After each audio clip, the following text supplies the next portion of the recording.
Hey guys, welcome to my channel, Miss Recap. Hikaru is your average high schooler with terrible social anxiety and no idea what he wants to do with his life.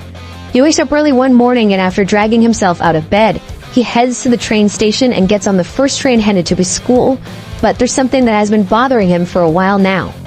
Last night, while he was riding his bike, he saw a mysterious orange light in the sky and heard a voice calling out to him, so he's trying to figure out what it could have been, but he hasn't found any information yet.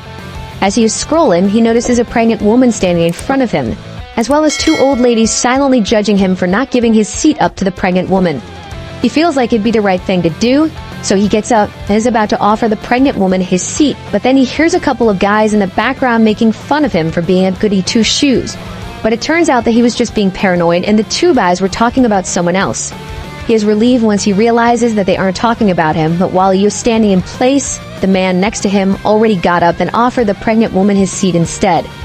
So now, Hikaru is left awkwardly standing by himself, and he feels so embarrassed about it that he's about to get off the train, but all of a sudden, a couple of his classmates get on and spot him, so he now has to join them.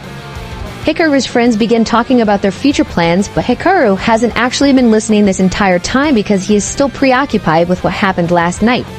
His friends ask him about it, so he explains that from what he remembers, he heard a voice late last night, but he opened his window to see what was going on and saw that the area around the Kagami building was really bright, and he wanted a better look, so he rode his bike up the hill to get a better view, but unknown to him at the time, a huge battle was taking place in the Kagami building and an orange cube was about to be stolen by a girl with robot arms attached to her hips. She tried to escape through the roof, but as soon as she got up there, she was immediately surrounded by the private police force of the building and they recognized her as a Mecha-Ude user, so they immediately pulled out their weapons in an attempt to neutralize her, but those mechanical arms make her a difficult target to hit.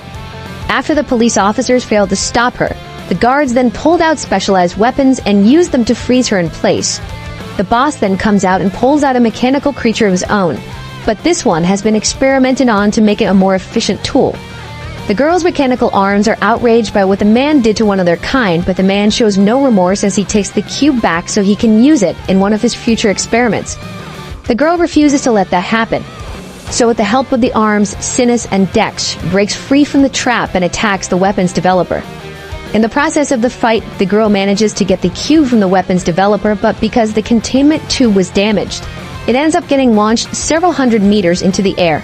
That was when Hikaru saw an explosion come from the building, and he even took a video of it. But for some reason, nothing out of the ordinary was recorded. He also recalls seeing a glowing cube land somewhere near the building, but once again, none of that showed up on his recording. His friends think he must have just had a really weird dream last night, but out of curiosity, since he apparently heard a voice, they ask what kind of voice it was heard last night was, and Hikaru is embarrassed to say, but he tells them that the voice was asking for help. His friends joke that it may have been a ghost, but Hikaru knows what he heard, and coincidentally he hears that same voice again.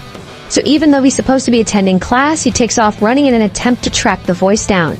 He ends up approaching the Kagami building, and he's not sure what he's meant to be looking for, but as he is about to enter a roped-off area, he is stopped by a police officer who tells him that he isn't allowed to be back here. Hikaru asks why, so the officer explains that Kagami made a generous donation to the police station in exchange for a couple of officers helping him with a little situation. But then he gets a message on his radio telling him that Mr. Kagami needs all the officers to head over to the back room. So the officer turns to head for the back, leaving the unknown kid near the restricted area. Hikaru was initially going to turn back since he is a law-abiding citizen, but as he is about to leave, he hears the voice again. So he decides to ignore the do not cross tape and goes searching for stuff in the abandoned section of the compound.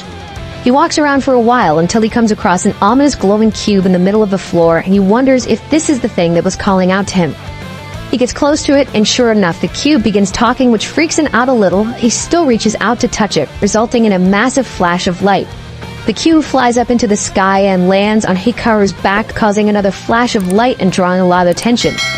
By the time Hikaru opens his eyes, he has a massive arm growing out his back, and the arm is really relieved to have finally been saved. Hikaru is hearing the voice of someone talking to him, but he can't see anyone, so he starts panicking until the arm gets his attention to calm him down. Seeing a metal arm growing out of his back does nothing to calm Hikaru down, but the arm begins to thank him because it is genuinely grateful to have been released from that cube. It tries to tell Hikaru its name, but it then realizes that it can't actually remember what its name is.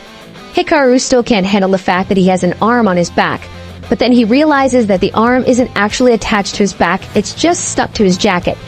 Before he can think of what to do next, a drone shows up to investigate the area, and that leads Hikaru to believe that the robot arm must belong to the Kagami group, and he doesn't want to get in any trouble, so he starts taking off his jacket so he can return it.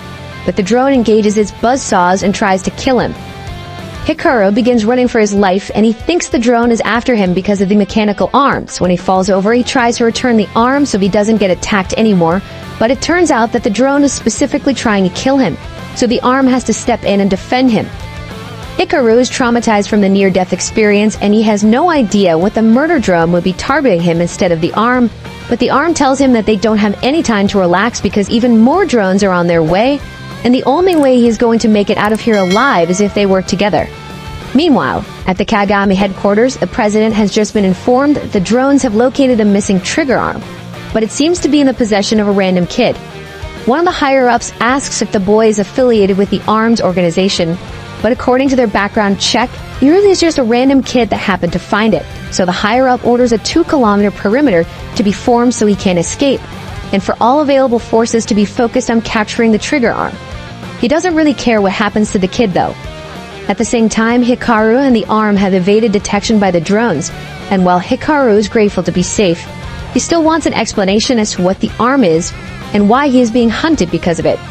The arm unfortunately doesn't remember anything, so it can't answer Hikaru's questions, but something it does know is that Hikaru is a kind person for saving it.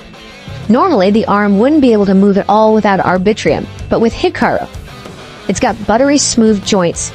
Hikaru congratulates it on its freedom, but he's not going to be getting involved anymore and opts to leave the arm behind, along with his jacket.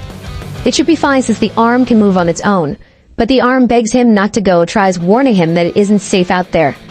The way Hikaru sees it, he is only in danger because of the arm, so distancing himself from it would be the best way to ensure his safety, and he intends to do exactly that.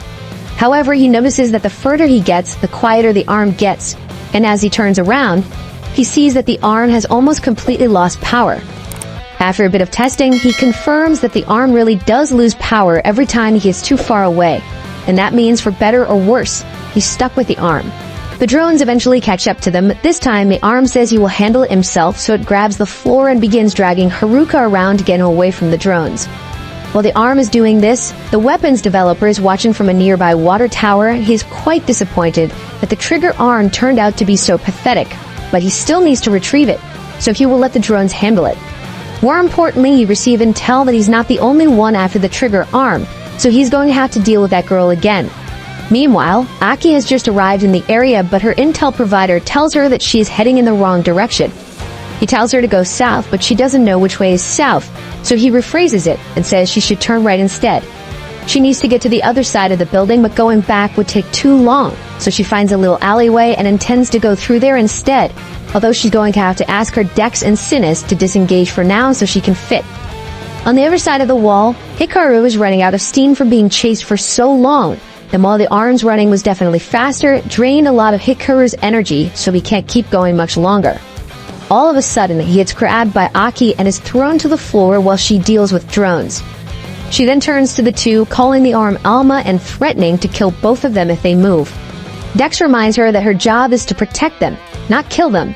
But before Dex can properly explain things to Hikaru, the weapons developer shows up and he's still holding a grudge against Aki for stealing Alma from him, so he's going to make her pay. While the two are distracted arguing with one another, Hikaru notices an alleyway behind him, so he makes a run for it. Aki notices him shimmying away, but she is too wide to go after him with her Mecha-Ude, so she's stuck dealing with the weapons developer on this side of the wall. On the other side, Hikaru makes it out and starts running again. He is really starting to regret making the decision to come here. The arm sees how much Hikaru was struggling, so tells him to stop and leave him behind. Those guys that are chasing them are only after Alma, so if Hikaru leaves him behind, he should be able to escape unharmed. Even if Alma is right, Hikaru knows Alma can't move without him, so he is hesitant to abandon him. Aki has just defeated the weapons developer and she's caught up to them, so she once again threatens to hurt them if they don't comply with her demands. Alma tells her to wait and says he will listen to her demands as long as she lets Hikaru go, but Hikaru says he's not going anywhere. He may regret the decision, but he is choosing to stick by Alma's side, and since he looks like he's going to resist, Aki prepares to beat him into submission. Hikaru isn't confident in his ability to win, but Alma assures him that together they can take Aki down. He just needs to step forward and let him handle the rest. Hikaru doesn't know how this is going to end, but he decides to trust Alma and charges straight towards Aki. Aki was prepared to defend herself at first, but when Alma kept into the air and transformed, it knocked the wind straight out of her lungs, leaving her gasping for air on the ground. Hikaru and Alma take the opportunity to flee, and a few hours later, when the coast is clear, they come out of hiding and run away. Meanwhile, Aki returns to base and reports her failure to capture Alma.